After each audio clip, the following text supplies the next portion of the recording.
देखिए, आज हम लोगों का लास्ट लेक्चर है नर्वस सिस्टम के ऊपर।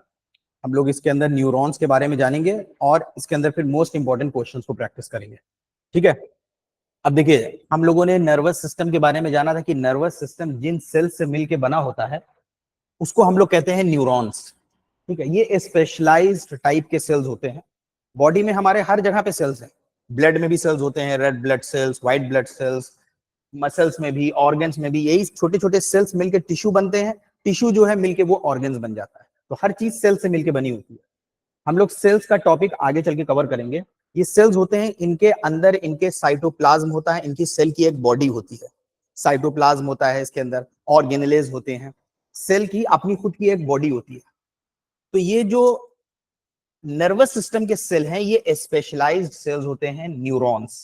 क्योंकि इनका एक स्पेशलाइज्ड काम दूसरे सेल के मुकाबले स्पेशलाइज्ड काम होता है, एक जगह से दूसरी जगह मैसेज को ट्रांसमिट करना, मैसेज को भेजना। तो ये एक इनका स्पेशलाइज्ड काम है। दूसरी चीज, दूसरे सेल से इनको जो अलग बनाती है न्यूरॉन्स को, वो ये है कि ये अगर एक बार डेड हो जाते हैं, ये एक बार डेड हो जाते हैं तो मल्टीप्लाई नहीं होते हैं, अपने से बर्थ नहीं लेते हैं दूसरे सेल्स की तरह। दूसरे सेल्स जैसे बढ़ने लगते हैं, ठीक है, दूसरे सेल्स बढ़ने लगते हैं, ये मल्टीप्लाई नहीं होते हैं। हालांकि कुछ जगह पे कुछ सेल्स इनके साथ होते हैं जो बढ़ने लगते हैं, जिनको हम लोग बोलते हैं गीलियाल सेल्स। गीलियाल सेल्स जो होते हैं वो इन्हीं न्यूरॉन से जुड़े होते हैं, वो बढ़ते हैं, लेकिन न्यूरॉन्स नहीं बढ़ते हैं। ठीक है। ये हम लोगों ने न्यूरॉन्स के बारे में जाना था। अब आते हैं हम लोग न्यूरॉन्स को, अब हम लोग समझते हैं। देखिए, ये स्ट्रक्चर है नॉर्मल नर्व सेल का, जिसको हम लोग कहते हैं न्यूरॉन। तो एक बेसिक यूनिट का नाम है न्यूरॉन्स, ये इसका स्ट्रक्चर होता है।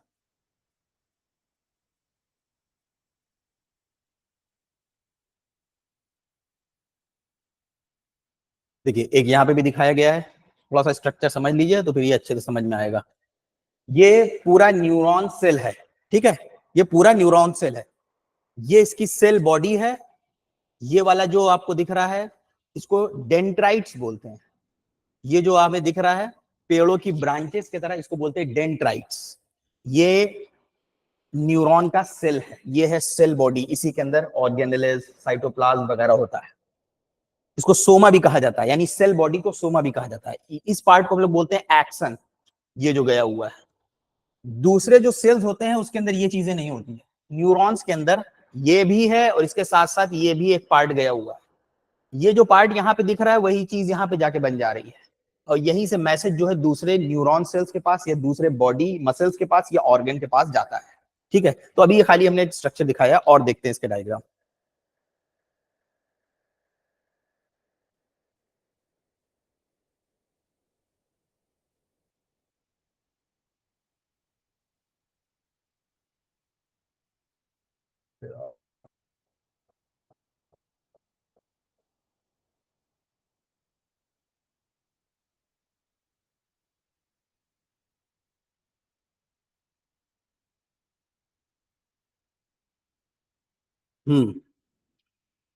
देखिए फिर से यहाँ पे न्यूरॉन की एनाटॉमी, कि अब ये जो न्यूरॉन सेल हैं,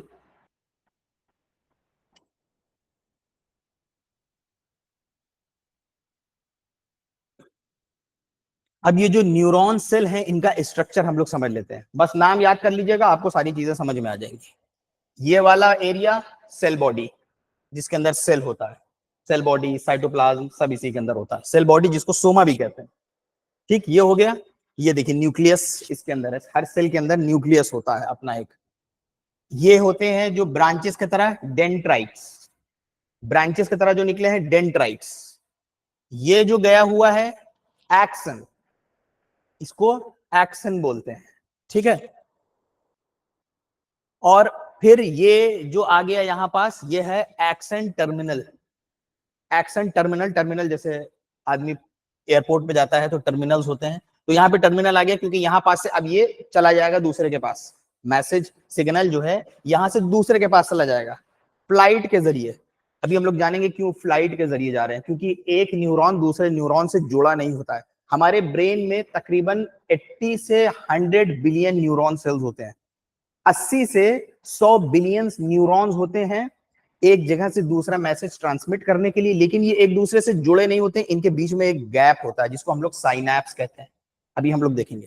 तो उसमें से ये एक सेल है। मान लीजिए कि बहुत सारे सेल्स हैं, 100 बिलियन सेल्स हैं, एक के बाद एक, एक के बाद एक, एक के बाद एक, ये इनका सेल बॉडी है। अब यहां से सिग्नल पास होते होते सेल बॉडी से जाएगा यहाँ पे टर्मिनल, अब यहाँ से फ्लाइट के जरिए दूसरे के पास चला जाएगा, क्योंकि एक न्यूरॉन जो है वो दूसरे न्यूरॉन से जुड़ा नहीं होता है। ये मैसेजेस एक जगह से दूसरी जगह एक्सचेंज होते हैं केमिकल प्रोसेस के द्वारा, केमिकल प्रोसेस के द्वारा भी और मैकेनिकल प्रोसेस के द्वारा भी ट्रांसफर होते हैं। तो ये जो लास्ट वाला पॉइंट है ये हो गया एक्शन टर्मिनल। ठीक है, अब देखिए एक न्यूरॉन से दूसरे न्यूरॉन के पास मैसेज कैसे जाता है, दिख रहा है सबको ऑनलाइन में?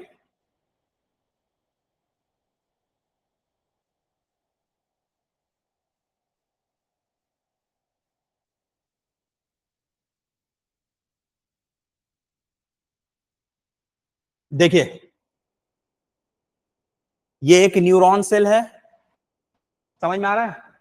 ये न्यूरॉन सेल है, सोमा हो गया सेल बॉडी, अंदर न्यूक्लियस है, ये वाली लेयर जो जाती है एक्सन होती है। ठीक है, एक्सन के जब हम लोग एंड में आते हैं फिर उसके बाद फिर डेंड्राइट्स आ जाती है, टर्मिनल आ जाता है, एक्सन टर्मिनल, वहीं से फ्लाइट उड़ती है और दूसरे न्यूरॉन के पास चली जाती है। डिपेंड करता है दूसरा न्यूरॉन है, मसल्स है, ग्लैंड्स है, क्या चीज है। अगर मसल्स होगी तो यहीं पे उसका सिग्नल आ जाएगा और मसल को हम मूव कर लेंगे। यहाँ से सिग्नल आते आते सारे न्यूरॉन जुड़े जुड़े जुड़े जुड़े जुड़े जुड़े जुड़े आके यहाँ पे खत्म हो गया, यहाँ पे हमने ऐसे कर दिया। तो मैसेज एक्चुअली में जाना किसके पास है? तो हम लोग यहाँ पे ये देख रहे हैं एक न्यूरॉन से दूसरे न्यूरॉन के पास मैसेज कैसे ट्रांसमिट होके जाता है।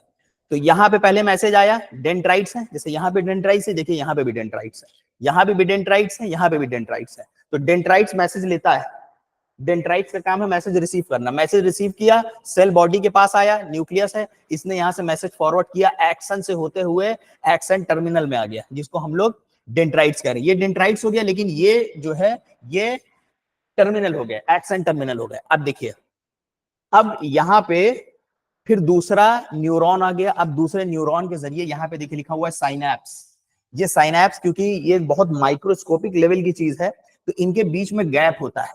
एक न्यूरॉन दूसरे न्यूरॉन के बीच में थोड़ा सा गैप होता है, ये जुड़े नहीं होते हैं, बीच में गैप होता है। उसी गैप के जरिए मैसेज जाता है इधर से उधर, उस गैप को हम लोग कहते हैं साइनैप्स।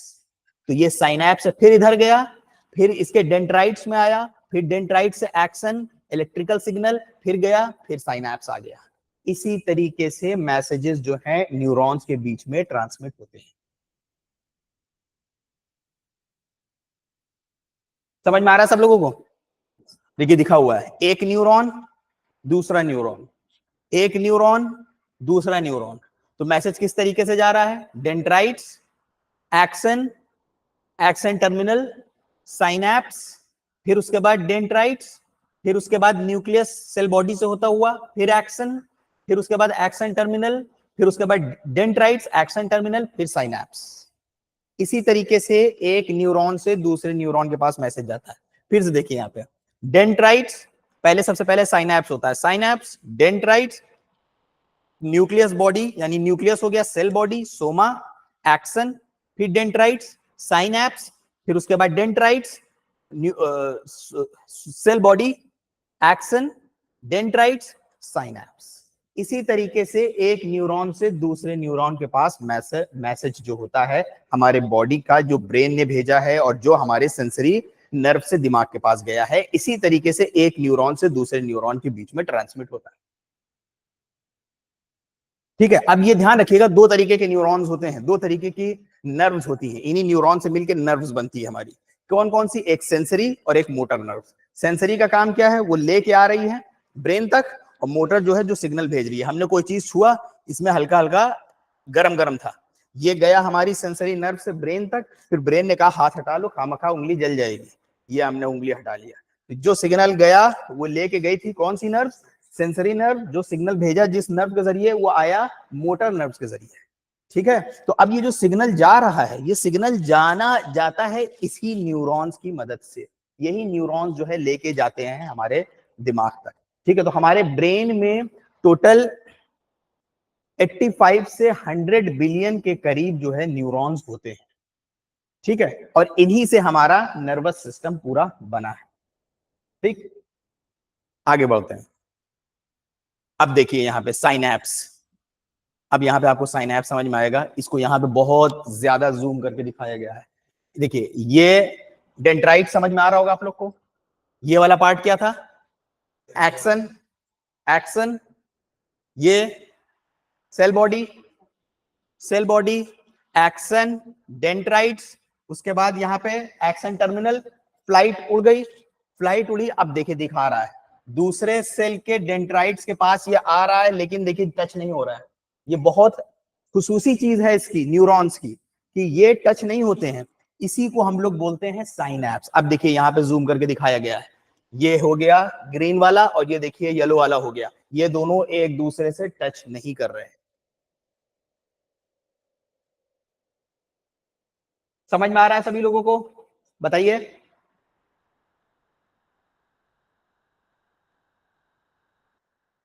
तो उसी तरीके से देखिए, डेंड्राइट्स, एक्सन, सेल बॉडी।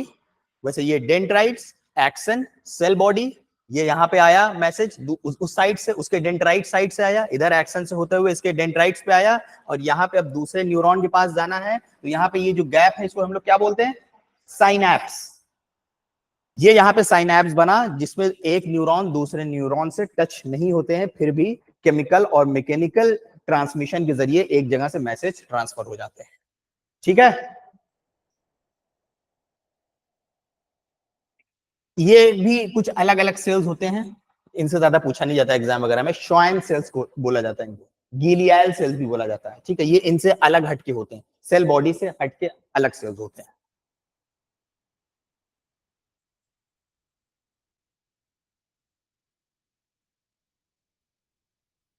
तो देखिए न्यूरॉन्स क्या काम करते हैं? Neurons are the information processing units of the brain responsible for sending, receiving and transmitting electro electrochemical signals throughout the body. Neurons, also known as nerve cells, are essentially the cells that make up the brain and the nervous system. यही neurons जो है brain और nervous system को बनाते हैं, क्योंकि ये nervous system के बेसिक यूनिट्स हैं। Neurons do not touch each other. Neurons जो है एक दूसरे से टच नहीं होते हैं। वो हम लोगों ने देखा कि बीच में साइनैप्स आ जाता है। But where one neuron comes close to another neuron, a synapse is formed between the two. तो उनके बीच में साइनैप्स फॉर्म हो जाता है। फिर वहां के बाद आके वो केमिकली के जरिए मैसेज एक जगह से दूसरी जगह ट्रांसफर करते हैं। Neurons lie adjacent to each other but are not connected. There is a tiny gap between neurons called synapse. ठीक है। अब देखिए ये भी समझ में आ गया होगा आप लोग को। द न्यूरॉन कंटेन्स, अब न्यूरॉन्स का स्ट्रक्चर क्या होता है, न्यूरॉन्स के अंदर क्या क्या चीज होती है, ऑलरेडी हम लोगों ने देख लिया। सोमा होता है, सेल बॉडी हो गई। उसके अलावा विच एक्सटेंड द एक्शन हो गया, नर्व फाइबर जो गया होता है लाइन। कंडक्टिंग इलेक्ट्रिकल इंपल्सेस, जो सेल बॉडी से जो मैसेज जा रहा है उसको हम लोग कहते हैं इंपल्स। एंड डेंड्राइट्स, जो ट्री लाइक ब्रांचेस वाला एरिया दिखाई देता है हम लोग को, उसको हम लोग बोलते हैं डेंड्राइट्स। यहीं से मैसेज आ रहा है और आगे जाके एक्शन टर्मिनल से यहीं से मैसेज दूसरे न्यूरॉन्स के पास जा रहा है। That receives signals from neurons. The myelin sheath is an insulating layer that forms around the axon. Axon के ऊपर जो ऐसे कवर वाला हम लोगों ने देखा था, जो बना हुआ था पकड़ने के टाइप का, उसी को हम लोग बोलते हैं myelin sheath. That forms around the axon and allows nerve impulses to transmit more rapidly along the axon. उसकी मदद से जो मैसेज है वो एक्शन में और तेजी से चलता है, और तेजी से बढ़ता है वहां पे। ठीक है। अब ये हम लोगों का समझ लीजिए कि नर्वस सिस्टम कंप्लीट हो गया है। इसके अंदर एक पॉइंट हम लोगों का और बचा था, पेरीफेरल नर्वस सिस्टम। ठीक है, पेरीफेरल नर्वस सिस्टम में कुछ बहुत ज्यादा चीजें नहीं है समझने के लिए, बस थोड़ा सी चीज हम लोग और देख लेते हैं। ऑलरेडी हम लोगों ने कवर किया था एक लेक्चर में।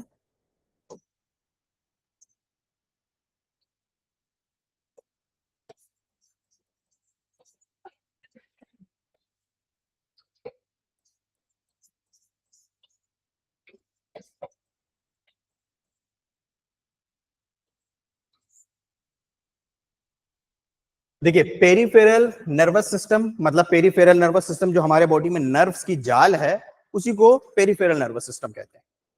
जो हमारे बॉडी में नर्व्स फैली हुई हैं उन्हीं को पेरीफेरल नर्वस सिस्टम कहा जाता है।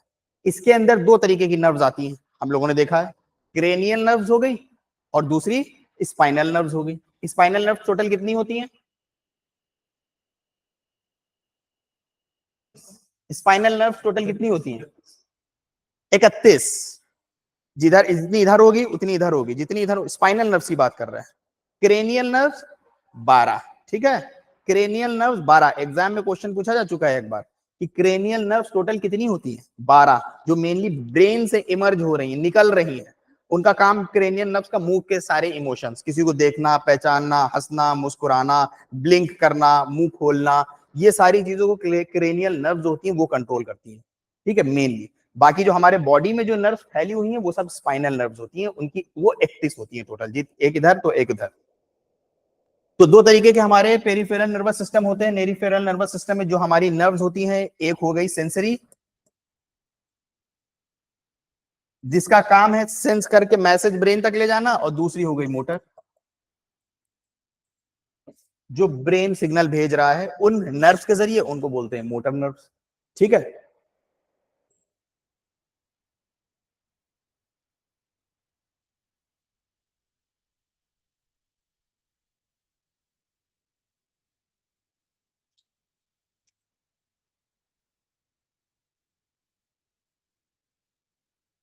इसमें ऊपर हमने एक जगह पे दिया है,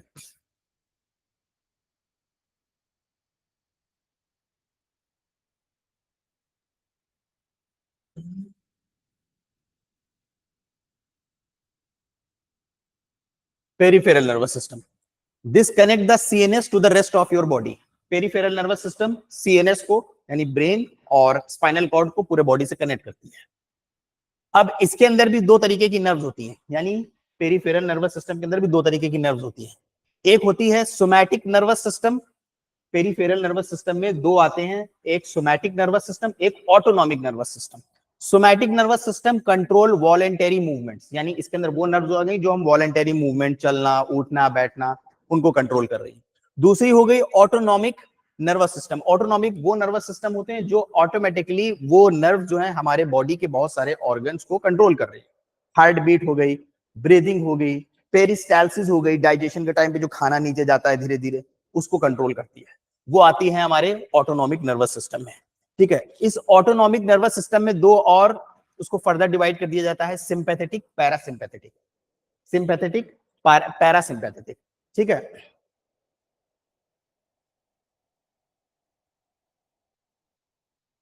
it further divide into sympathetic, flight और फ्लाइट। सिंपैथेटिक जो नर्व्स होती हैं वो हमारे फ्लाइट और फाइट मोड को कंट्रोल करती है, और जो पैरासिम्पैथेटिक है वो रेस्ट एंड डाइजेस्ट ब्रांच में चली जाती है। मतलब कि जो हमारी नर्वस होती हैं वो नर्व्स होती हैं जो हमारे सिंपैथेटिक स्टेट को कंट्रोल करती हैं, जब हमारा बॉडी फाइट और फ्लाइट मोड में चला जाता है। फाइट और फ्लाइट मोड में मतलब कि जैसे हमारे एड्रिनल ग्लैंड से एड्रेनलिन निकलता है तो हमारे बॉडी को फाइट और फ्लाइट मोड में डाल देता है कि हमें लड़ना है किसी से। जो इंसान को लड़ाई के वक्त जो जोश पैदा हो जाता है, तो वो पूरी एनर्जी जो है ये क्या करती है, इंसान के मसल्स में ले जाके डाल देती है लड़ने के लिए, क्योंकि उस वक्त आप उसको कुछ भी बताएंगे उसको कुछ नहीं समझ में आएगा। मत लड़ो मेरे भाई, काम करो, उसको कुछ नहीं समझ में आएगा। ये क्या करती है, उसकी पूरी एनर्जी एक जगह ले जाके डाल देती है, तो जिसके वजह से उसके बॉडी पे ज्यादा असर फैक्टर्स पड़ने लग जाता है। तो जैसे ये सिंपैथेटिक होती है, जब ये पूरी एनर्जी ले जाके इंसान के एक जगह पे लगा देती है, इसके वजह से इंसान का डाइजेशन भी बिगड़ जाता है। तो इंसान अगर बहुत ज्यादा गुस्से में चला जाएगा, फ्लाइट फाइट मोड में चला जाएगा, तो उसका डाइजेशन रुक जाएगा, ठीक है। उसके अलावा पैरासिम्पैथेटिक नर्व, जो ये पैरासिम्पैथेटिक नर्व्स होती हैं, जब इंसान रेस्ट एंड डाइजेस्ट, इंसान के बॉडी को रेस्ट एंड डाइजेस्ट मोड में लेके आता है कि इंसान रेस्टिंग मोड में आ जाए, तो उसमें ये हरकत में आती है। ये नर्व जो है उस टाइम पे हरकत में आती है। तो अगर एग्जाम में पूछा जाता है कि फाइट और फ्लाइट मोड में बॉडी में जब आता है तो कौन सी नर्व्स काम करती हैं, सिंपैथेटिक, ठीक है, और रेस्ट और डाइजेस्ट में पैरासिम्पैथेटिक। ये किसका पार्ट है, पेरिफेरल नर्वस सिस्टम के अंदर हम लोग इसको पढ़ते हैं, ठीक है। तो पेरिफेरल नर्वस सिस्टम के अंदर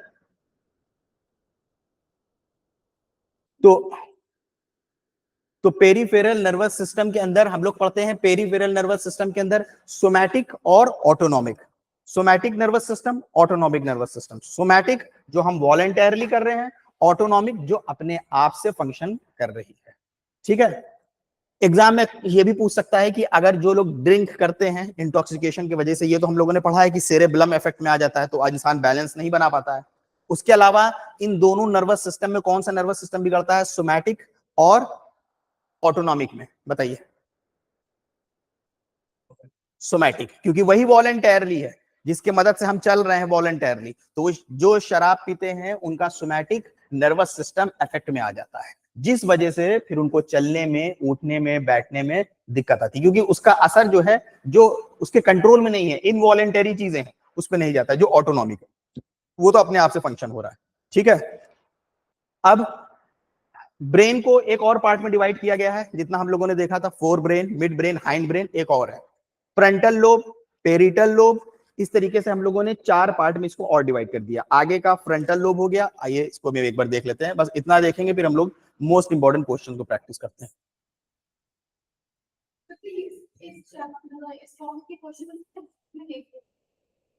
अभी हम इंपॉर्टेंट क्वेश्चन प्रैक्टिस करवाएंगे, आपके लगभग सारे हो जाएंगे।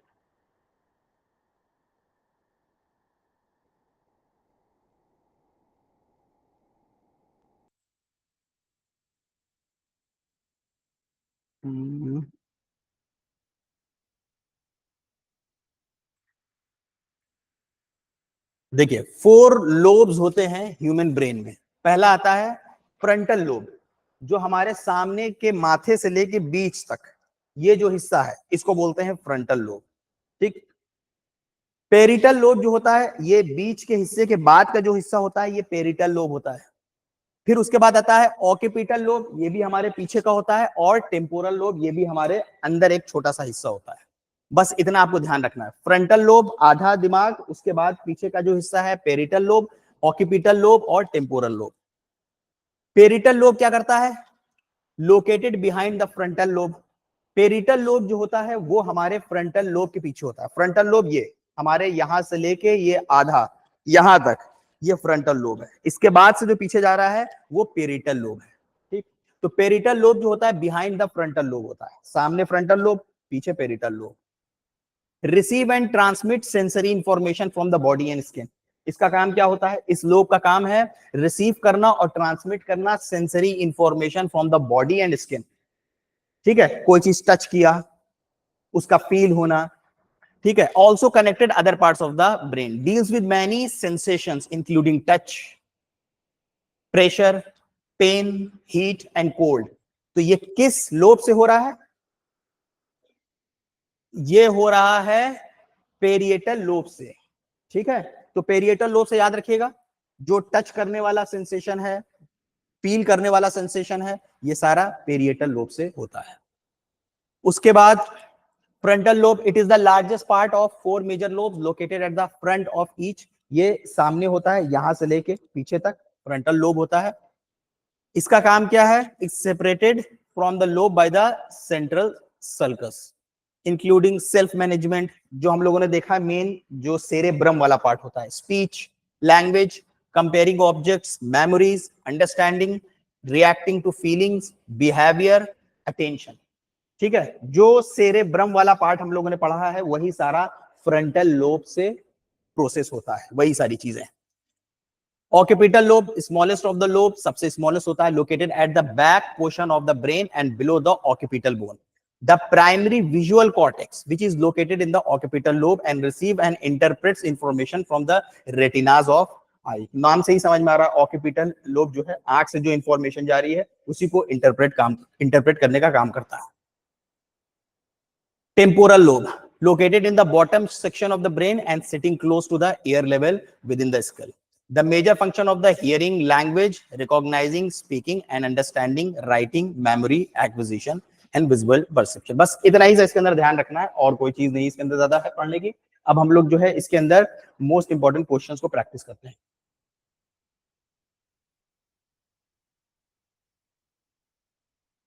ठीक है,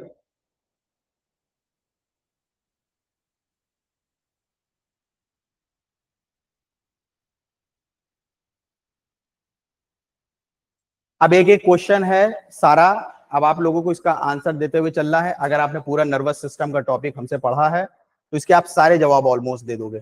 ठीक है, देखिए, नर्वस सिस्टम कंसिस्ट ऑफ, बताइए इनमें से किन किन चीजों से मिलकर नर्वस सिस्टम बना है?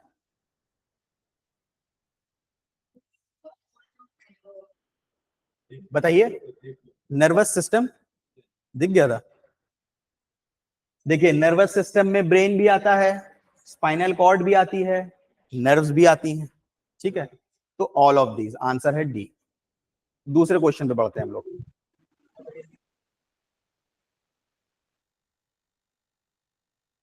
विच nerves are attach to the brain and emerge from the skull? कौन सी ऐसी नर्व्स हैं जो ब्रेन से अटैच और ब्रेन से निकलती हैं? Cranial nerves, spinal nerves, thoracic nerves, sacral nerves.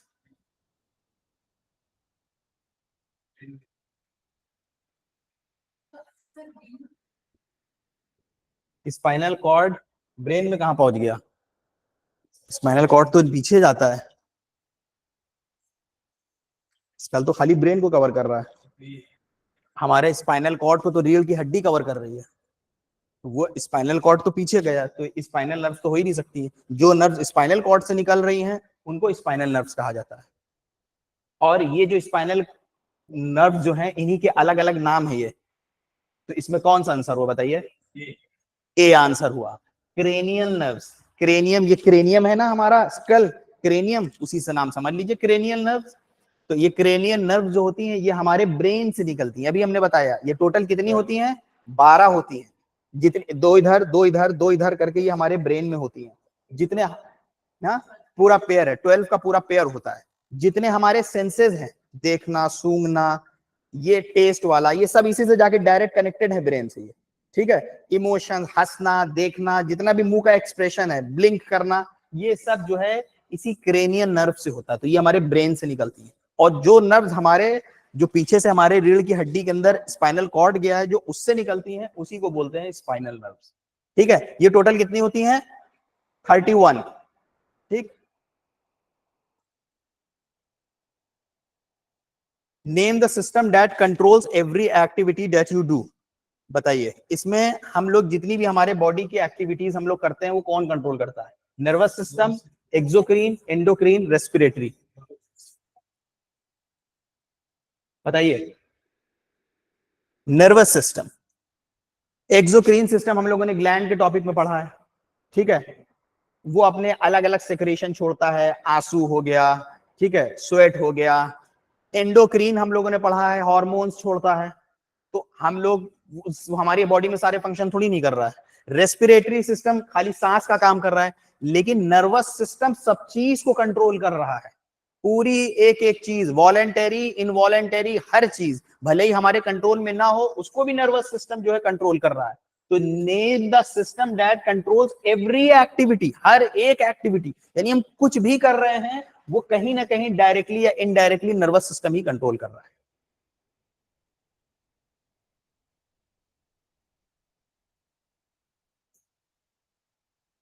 ठीक है, आगे बढ़ते हैं। What is the unit of nervous system?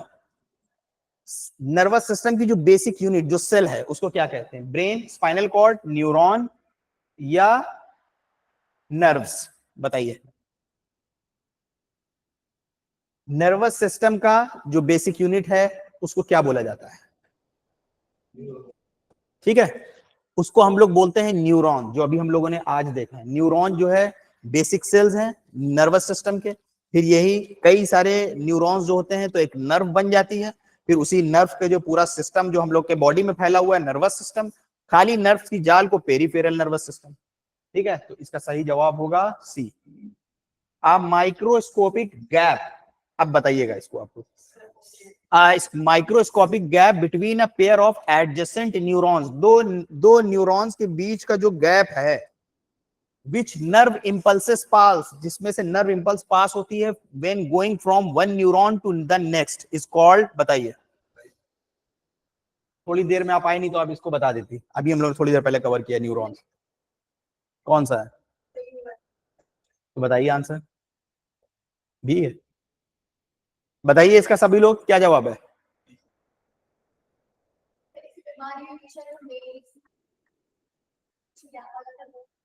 नहीं नहीं, वो तो दूसरी चीज है, वो तो स्पाइनल कॉर्ड में हमने बताया था कि वो जो बल्जिंग हो जाती है, वो तो दूसरी चीज है। नहीं, ये न्यूरॉन्स सेल के बीच का गैप है, बहुत माइक्रोस्कोपिक लेवल होता है, उसको बोलते हैं साइनैप्स। यानी जो हमारे बॉडी में जो मैसेजेस सेंड हो रहे हैं ये एक न्यूरॉन से दूसरे न्यूरॉन्स के पास जाते हैं, तो न्यूरॉन सेल्स हैं। ये न्यूरॉन्स एक्चुअली में एक दूसरे से जुड़े नहीं होते हैं, इनके बीच में थोड़ा सा गैप होता है, इसी गैप को कहते हैं साइनैप्स। ठीक।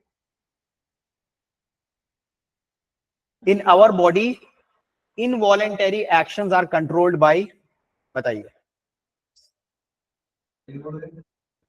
हमारे बॉडी में कुछ वॉलेंटरी फंक्शन है जो हम अपने आप से कर रहे हैं, कुछ इनवॉलेंटरी जैसे दिल का धड़कना, इसको कौन कंट्रोल कर रहा है? Medulla and fore brain. Medulla, medulla कहां होती है? फोर ब्रेन में होती है, तो इसका मतलब गलत हो सकता है, गलत हो जाएगा वो।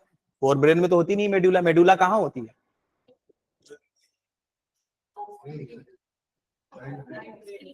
डी क्या है? Medulla in mid brain. क्या मिड ब्रेन में होती है मेडुला? बताइए। मेडुला इन हाइंड ब्रेन, सही जवाब है ए। तो इससे कंफ्यूज मत हो जाइएगा, इन्होंने दे दिया है ऐसे, लेकिन आदमी कंफ्यूज हो जाएगा। मेडुला होती है हाइंड ब्रेन के अंदर, मेडुला फोर ब्रेन में नहीं होती है। ठीक है, फोर ब्रेन में क्या क्या होता है? Cerebrum, thalamus, hypothalamus. ठीक है, पीट्यूटरी ग्लैंड को भी हम लोग पढ़ते हैं।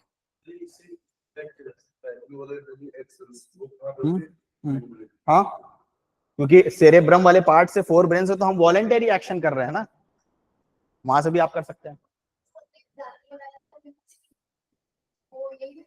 वो जो होता है, जैसे हमारी कोई कील चुभी या कुछ होता है, तो वो स्पाइनल कॉर्ड से, उसको रिफ्लेक्सेस बोलते हैं, स्पाइनल कॉर्ड से होता है वो कंट्रोल। ठीक है, इससे जो मेड्यूला ऑब्लोंगेटा है, इससे भी बहुत सारे रिफ्लेक्सेस कंट्रोल होते हैं, जैसे स्नीज करना, कोई चीज नोज में चली जाए, स्नीज करना, खांसी आ जाना तुरंत, ये सारी चीजें मेडुला से ही कंट्रोल होती हैं। अच्छा, आगे बढ़ते हैं। Pons, cerebellum and medulla are part of which brain? Pons, cerebellum और मेडुला हमारे ब्रेन में किस ब्रेन का पार्ट है? बताइए। फोर ब्रेन में अभी हम लोगों ने जाना, सेरेब्रम आता है, पूरा ये वाला हिस्सा ऊपर का। ठीक है, वो सेरेब्रम हो गया। Thalamus, hypothalamus, pituitary gland.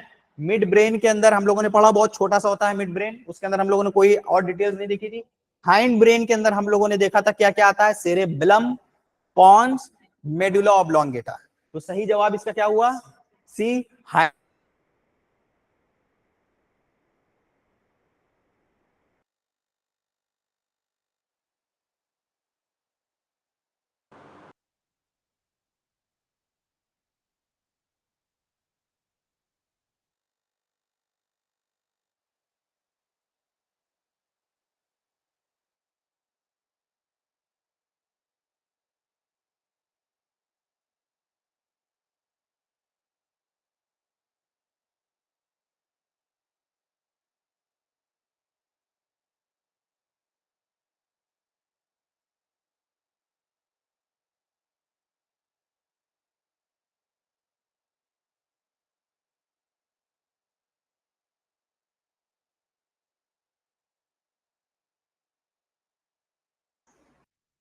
अभी आ रही है आवाज?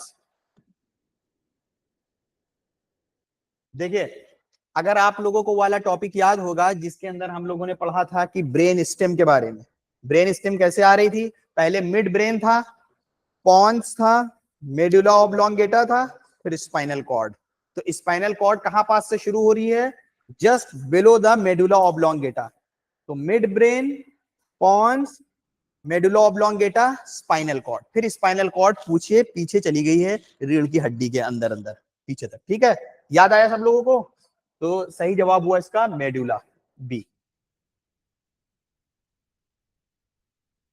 The neuron cell is made up of which of the following parts? इसमें से न्यूरॉन किस किस चीज से मिलके बने? एक्सन से, डेंड्राइट से, न्यूक्लियस से, या ऑल ऑफ द अबव? बताइए।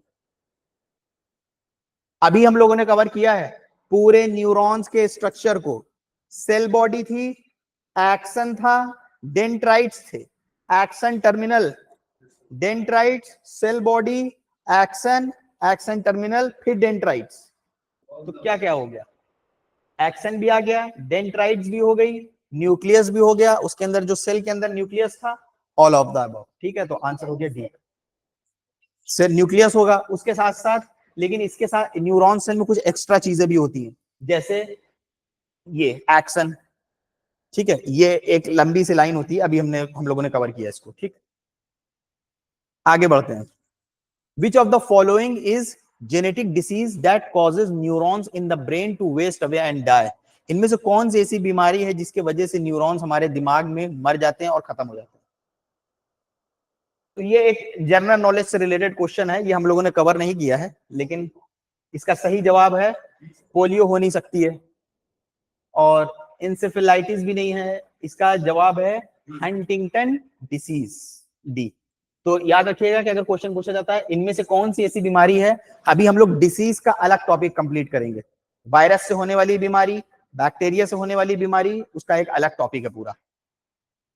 तो which of the following is a genetic disease that causes neurons in the brain to waste and die, जिसके वजह से न्यूरॉन्स जो है मर जाते हैं हमारे दिमाग में, तो वो है हंटिंगटन डिसीज, ठीक है।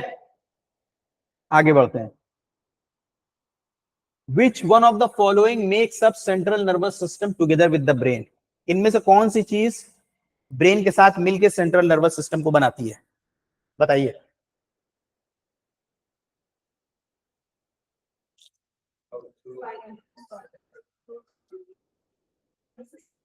Central nervous system, central nervous system में हम लोगों ने क्या क्या पढ़ा है? ब्रेन आता है, स्पाइनल कॉर्ड आता है, तो इसमें स्पाइनल कॉर्ड आ गया, तो क्योंकि ब्रेन इसने ऑलरेडी मेंशन कर दिया है, यहाँ पे ब्रेन ऑलरेडी मेंशन कर दिया है इसने, तो सही जवाब जो होगा इसका spinal cord, central nervous system, ठीक है।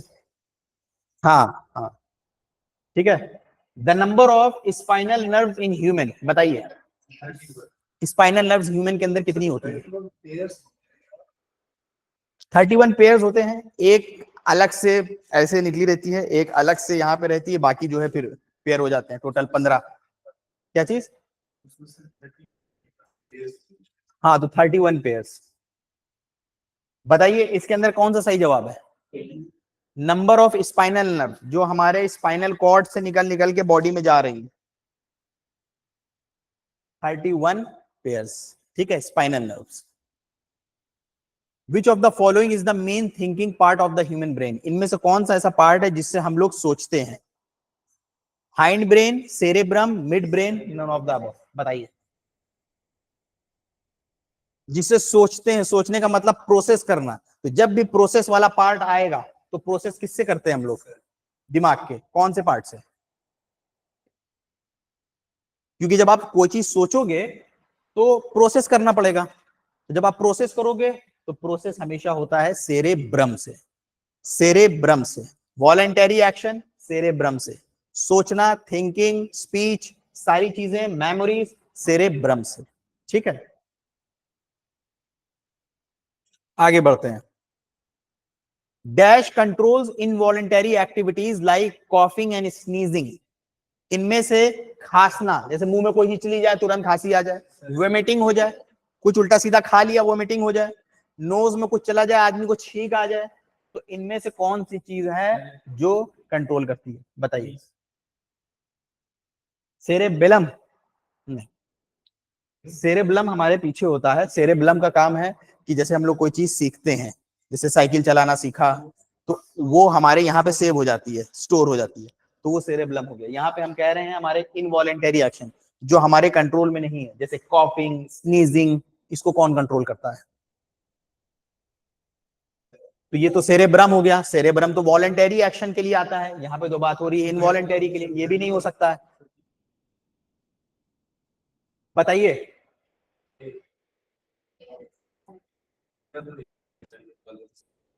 सेरेब्लम हो नहीं सकता है, सेरेब्रम हो नहीं सकता है। एक सबसे अहम जो चीज बच रही है वो है मेडुला, तो इसका सही जवाब है मेडुला ऑब्लोंगेटा, ठीक है।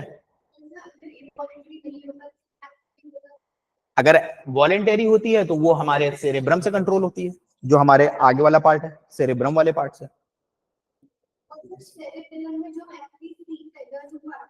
लर्निंग वाला पार्ट सीखते तो आप सेरेब्रम की हेल्प से हो, क्या करना है क्या नहीं, क्योंकि तो ऐसे आप सीख रहे हो, आप सीख गए। जैसे जब आप साइकिल चलाना सीखेंगी तो जो सीख रही हैं तो आप सेरेब्रम का इस्तेमाल कर रही हैं, अब सीख गई, वो जो स्किल है वो यहां आके सेव हो गई, ठीक है। समझ में आ गया सब लोगों को? तो इसका सही जवाब है मेडुला। हमारे बहुत सारे इनवॉलेंटरी फंक्शन, जैसे मेडुला जो है, मेडुला ऑब्लोंगेटा हमारी हार्ट बीट को, मेडुला ऑब्लोंगेटा हार्ट बीट को कंट्रोल करता है, ये भी इनवॉलेंटरी फंक्शन। तो इनमें से कौन सा चीज है? अब जैसे इसके अंदर कॉफिंग और स्नीजिंग बोला गया है, ये भी रिफ्लेक्सेस हैं, लेकिन वो वाले रिफ्लेक्सेस की जैसे कोई नुकीली चीज छू के हाथ हटाना, वो किससे कंट्रोल होते हैं? बताइए, वो किससे कंट्रोल होते हैं? एक देखो, रिफ्लेक्सेस कई तरीके के होते हैं, ये भी रिफ्लेक्सेस है। मुंह में कोई चीज चली गई, वोमिटिंग हो जाना, तुरंत के तुरंत वोमिटिंग हो जाना। मुंह में कोई चीज गई, खांसी आ जाए, छींक आ जाए, नोज में कोई चीज चली गई, धूल चली गई, ये भी रिफ्लेक्सेस है। और नुकीली चीज को छूने से हाथ हटाना, गर्म चीज को छूते ही हाथ हटाना, आप भले ही कहीं बात कर रहे हो, आपकी उंगली किसी ने गर्म चीज लगाई, तुरंत हटा लोगे, ये भी रिफ्लेक्सेस है। ये वाले जो रिफ्लेक्सेस हैं, जो जलने में हाथ हटाना, ये कंट्रोल होते हैं स्पाइनल कॉर्ड से। ये वाले जो रिफ्लेक्सेस है, खांसी आ जाना, स्नीजिंग करना, ये कंट्रोल होते हैं मेडुला ऑब्लोंगेटा से। ठीक है?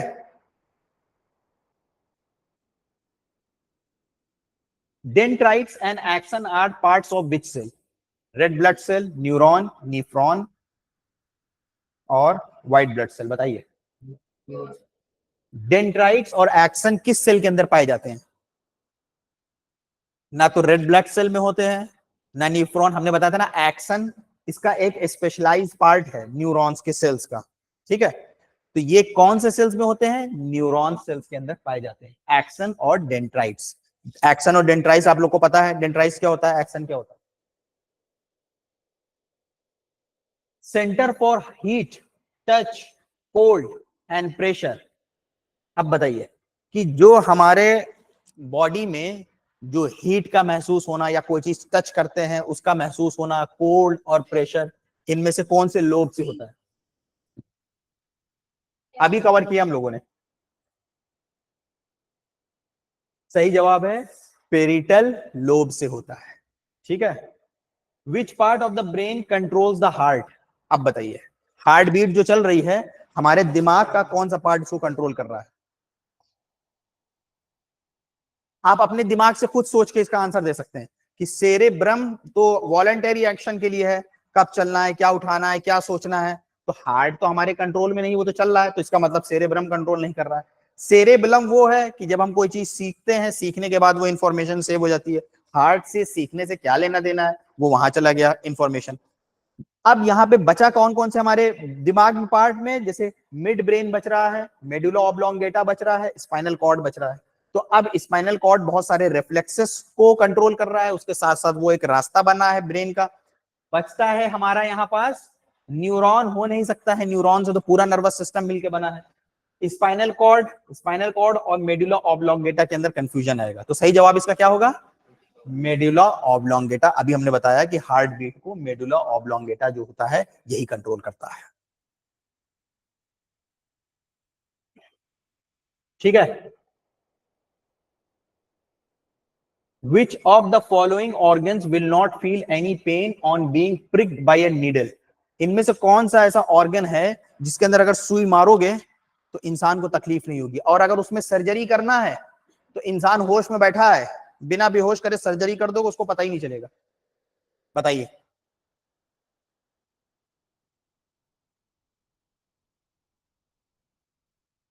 बताइए कौन सा ऐसा ऑर्गन है कि जिसके अंदर अगर सुई मार देंगे या उसमें इंसान के होशो हवास में सर्जरी कर देंगे, उसको तकलीफ ही नहीं होगी, वो बैठा है और आप सर्जरी कर डालिए उसकी, वो बैठे हुए रहेगा। हाँ, बिना उसको बेहोश करे, वो कॉन्शियस बैठा है, आप उसके पूरी सर्जरी कर डालिए। बताइए, इसका सही जवाब है ब्रेन। अगर किसी के ब्रेन में स्कल हटाने के बाद, मेनिंजीज को हटाने के बाद, मेनिंजीज वगैरह में दर्द होगा, मेनिंजीज और ब्लड वेसल्स हो गए, उनको हटाने के बाद जो ब्रेन वाला पार्ट है, अगर आप उसमें सुई भी चुबो देंगे, कुछ भी नहीं पता चलेगा। और ऑपरेशन में जो सर्जरी होती है, पेशेंट ऐसे ही बैठा रहेगा, वो पूरी सर्जरी कर डालेंगे, उसमें कोई भी पेन फील नहीं होता है। उसके अंदर जो पेन वाले जो रिसेप्टर्स होते हैं वो मिसिंग होते हैं, तो इसमें उसमें पेन फील नहीं होता है। तो इसका सही जवाब है ब्रेन। तो एग्जाम में ये चीज पूछ सकता है इस तरीके से घुमा फिरा के कि इनमें से कौन सा ऐसा ऑर्गन है जिसकी सर्जरी कर दो इंसान के होशो हवास में, उसको तकलीफ नहीं होगी। तो वो कौन सा पार्ट है? ब्रेन है। ठीक है? समझ में आ रहा है सब लोगों को? हाँ, लेकिन ये ध्यान रखिएगा क्योंकि हम लोगों ने बताया पढ़ा था ना कि ब्रेन के ऊपर एक मेनिंजिस की झिल्ली होती है, पढ़ा था ना हम लोगों ने, 3 लेयर की झिल्ली होती है, अगर वो टूटेगी तो तकलीफ होने लगेगी, क्योंकि उसके अंदर से जो है वो भी गई होती है, वेसल्स गई होती है, ब्लड वेसल्स टूटेगी तो ब्लीडिंग हो जाएगी और उसमें तकलीफ होने लगेगी। लेकिन जो ब्रेन है अंदर स्कल हटाने के बाद, उसमें अगर आप कुछ चुभोएंगे तो कुछ नहीं पता चलेगा। विच of the following is the main thinking part of the human brain, बताइए इसमें से कौन सा ऐसा पार्ट है जिससे इंसान सोचता है, बताइए कौन वाले एरिया से जो है इंसान सोचता है? प्रोसेस, थिंकिंग, सोचना, मेमोरी, पहचानना, सारी चीज फोर ब्रेन से, यानी मेन जो है इसका पार्ट सेरेब्रम, सारा फंक्शन होता है सेरेब्रम से, ठीक है।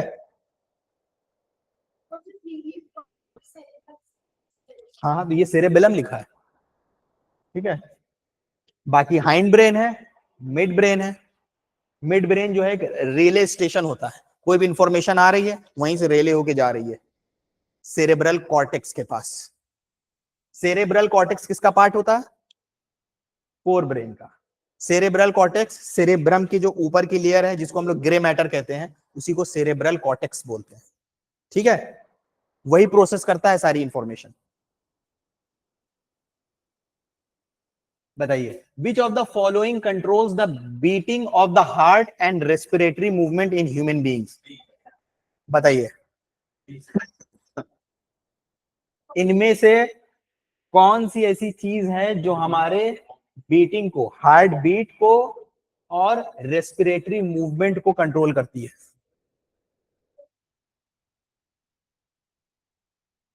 पिट्यूटरी ग्लैंड के बारे में हम लोगों ने पढ़ा था, इसको एक और नाम से बुलाते हैं, क्या है? मास्टर ग्लैंड, याद है आप लोगों को?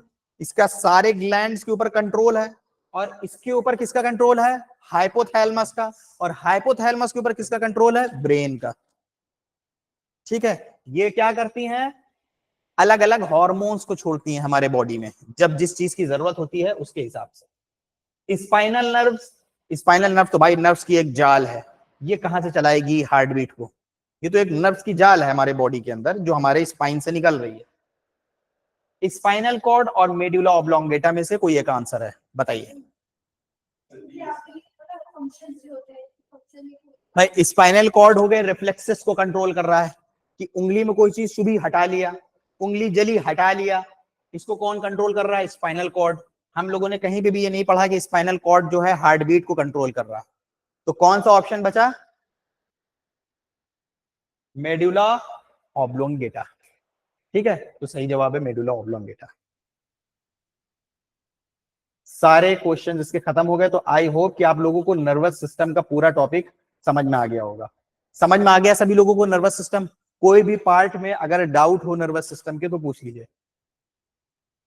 क्या रिवीजन करने की जरूरत है कि एक बार कर लें? जैसा आप बताइए।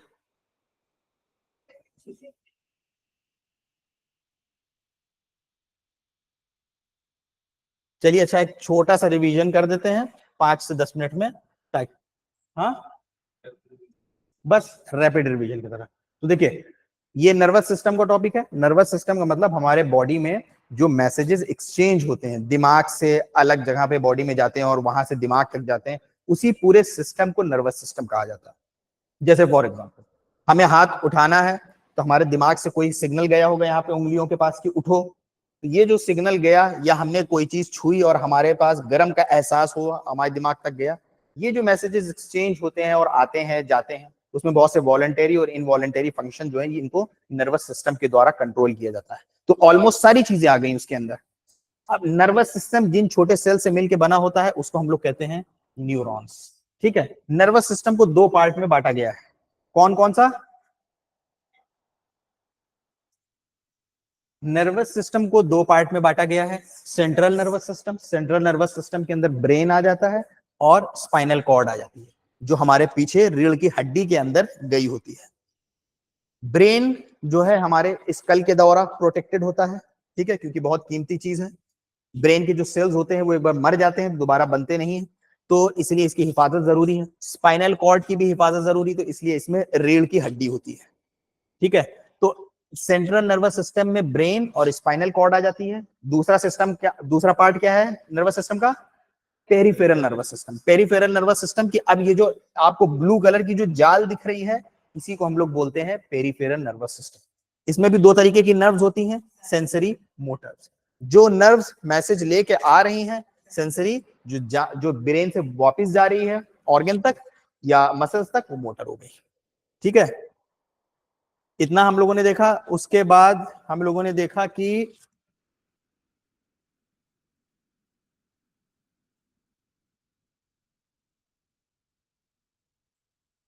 ये ब्रेन है। जिस ड्राई फ्रूट से हमारा ब्रेन सबसे ज्यादा मिलता है उसको हम लोग क्या कहते हैं?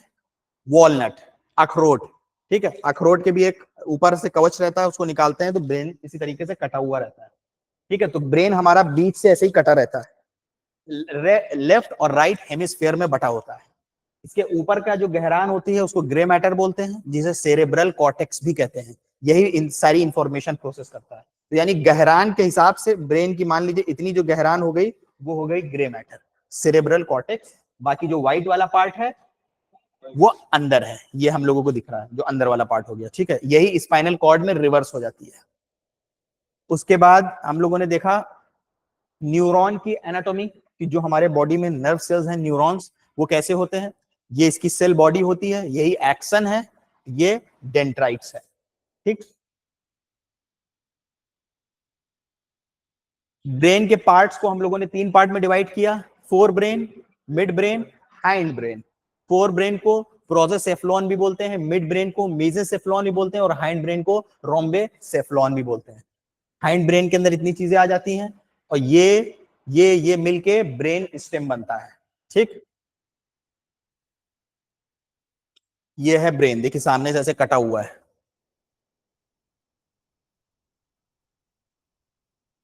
ठीक है,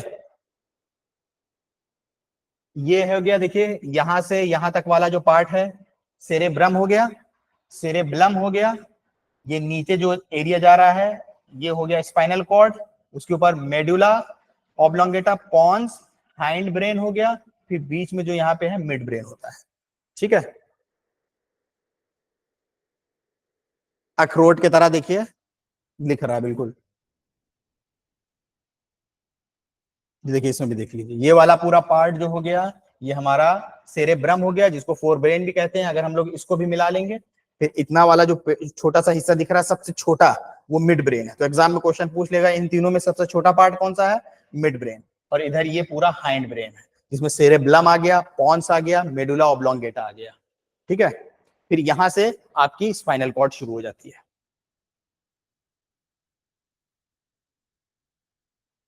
फिर ये हम लोगों ने देखा स्पाइनल कॉर्ड, जिस तरीके से हमारे ब्रेन के अंदर ब्रेन को हड्डी से प्रोटेक्ट किया गया है, हमारे स्कल से, ठीक है, जिसको क्रेनियम बोलते हैं, उसी तरीके से हमारे ये बीच से स्पाइनल कॉर्ड जा रही है, जिसको रीढ़ की हड्डी के अंदर प्रोटेक्ट किया गया है, हिफाजत करी गई है। इसमें हमने बताया था कि एक झिल्ली लगी होती है हिफाजत करने के लिए, उसको क्या बोलते हैं? मेनिंजस। ठीक है, याद है सभी लोगों को? फिर ये स्पाइनल कॉर्ड जा रही है, फिर ये अलग अलग पार्ट में स्पाइनल कॉर्ड की हड्डियां एरिया बटा हुआ है। ये वाला हो गया सर्विकल हो गया, जो गर्दन वाला है, फिर सीने वाला पार्ट हो गया, फिर ये कमर वाला पार्ट हो गया, फिर ये और नीचे का पार्ट, फिर नीचे में कॉक्सिक्स, इधर से भी दिखाया गया है।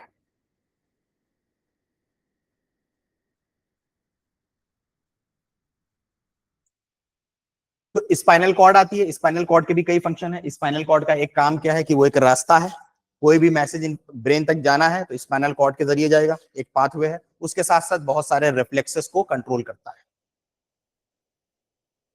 ये हो गया। उसके बाद मेनिंजेस हम लोगों ने देख लिया था क्या होती है, जो हमारी झिल्लियां होती हैं, ताकि हमारे ब्रेन की के ऊपर ये जो हड्डी है, इसी हड्डी से हमारे ब्रेन को जो है तकलीफ ना हो जाए, जो शॉक होती है उनको एब्जॉर्ब करती है यही मेनिंजेस। तो तीन तरीके की होती है मेनिंजेस, हम लोगों ने पढ़ा था।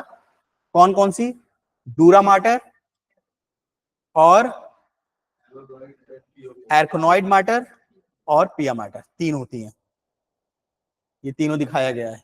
हड्डी है ये, फिर ये ब्लू वाला डूरा माटर, एर्कॉइड मैटर, एर्कोनाइड मैटर और पिया मैटर, फिर यहाँ पे ये ब्रेन शुरू हो गया। उसके बाद स्कल होता है। ठीक, यही सेम चीज उसमें भी होती है, जैसे इसमें दिखाया गया है स्पाइनल कॉर्ड में। ठीक है, तो आई होप कि इतना सफिशिएंट होगा आप लोगों को, क्लियर है सभी लोगों को? बताइए, सभी लोगों को ऑनलाइन में क्लियर है? नर्वस सिस्टम समझ में आ गया सभी लोगों को?